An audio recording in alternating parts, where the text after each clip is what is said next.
Welcome. In this session on natural deduction, we'll explore semantic entailment.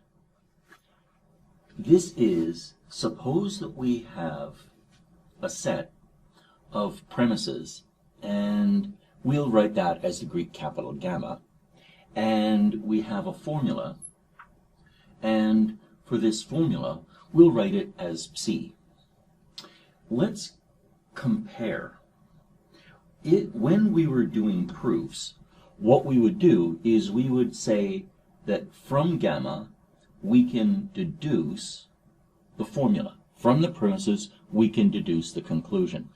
And our method was proof.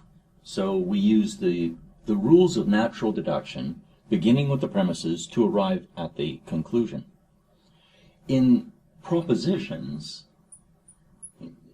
what we did was we said that a set of premises semantically entail a conclusion.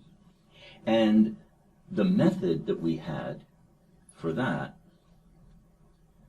was we built a truth table, and we said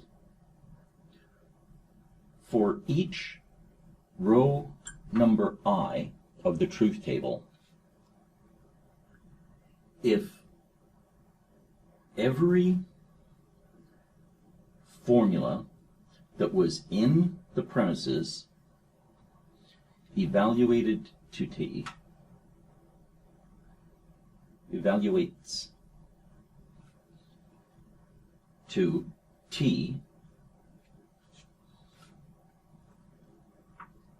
then the conclusion evaluates to T. And that was how we defined semantic entailment for propositional logic.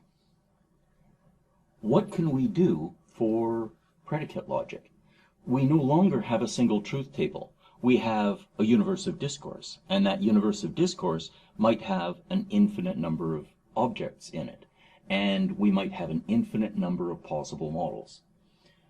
What we say is that if a set of premises semantically entail a conclusion, we want that to follow in every model that we can come up with. And so what we'll do is we'll say if for every model and environment that is required to express all of the premises and the conclusion, and then we'll apply a rule that looks something like this. So let's pause now and let's imagine what this is going to be like. What we'll have to do is we'll have to say for any model, and that's M, and let's say with an environment L. So that is our predicate logic correlate to for every row. And then we want to have this same situation. And that is if. Now, here we said if every formula evaluates to T, and we don't write it that way in predicate logic. So again, we're in our meta logic, and so what we have is a meta logic statement. So what we'll say if the model using L satisfies phi, and we'll say for every phi in the set of premises, then we'll say that the model must also satisfy the conclusion.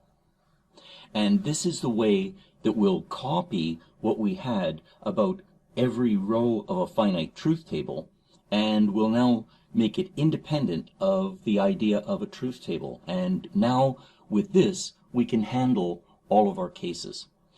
Let's observe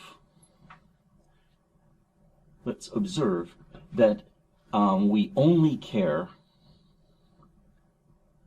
We only care about cases in which every formula that's in the set of premises is satisfied. So let's consider now an example and a counterexample. So an example is, suppose that our premise, we just have one. Suppose it's that for all x, a property holds, and we would want to say that that semantically entails that there exists an x such the property holds.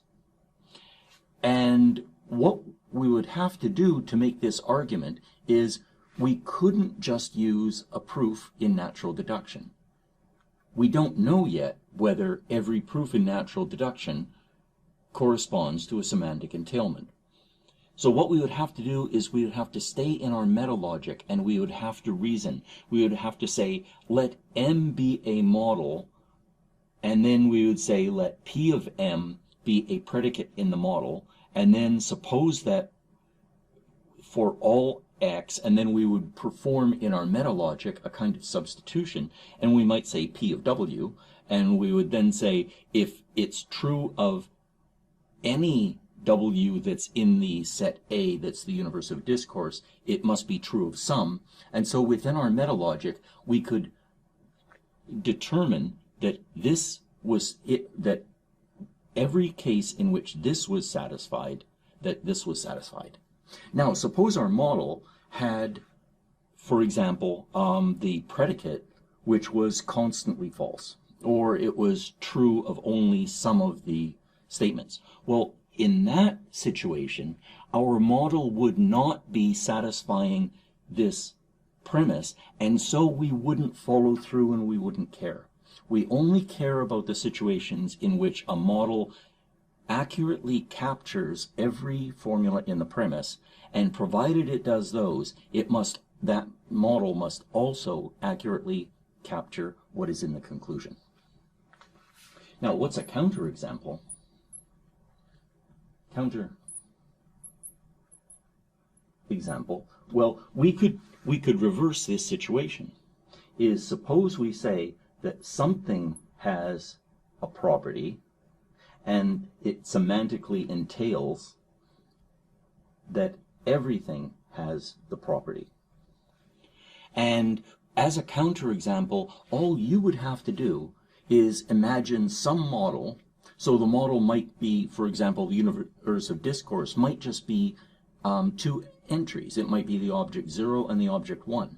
And the question is, could you come up with a model that included a universe of discourse and a predicate in which this premise evaluated to true and this evaluated to false? And I think that you can probably do that fairly well. So what we would do is we would strike through this symbol. We would say it does not.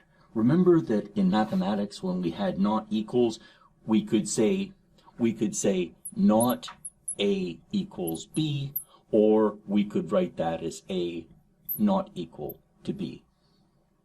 And in semantics, we could do the same thing. We could either negate this entire statement, or we could put a strike through that semantic entailment. So semantic entailment for predicate logic parallels what we did for propositional logic, and now what we're doing is we're using the idea of a model, and we're saying that model plus any lookups that we need to do will satisfy everything in the set of premises. Therefore, it satisfies everything in the set of conclusions, and that's what we mean. That's what we're defining semantic entailment to be.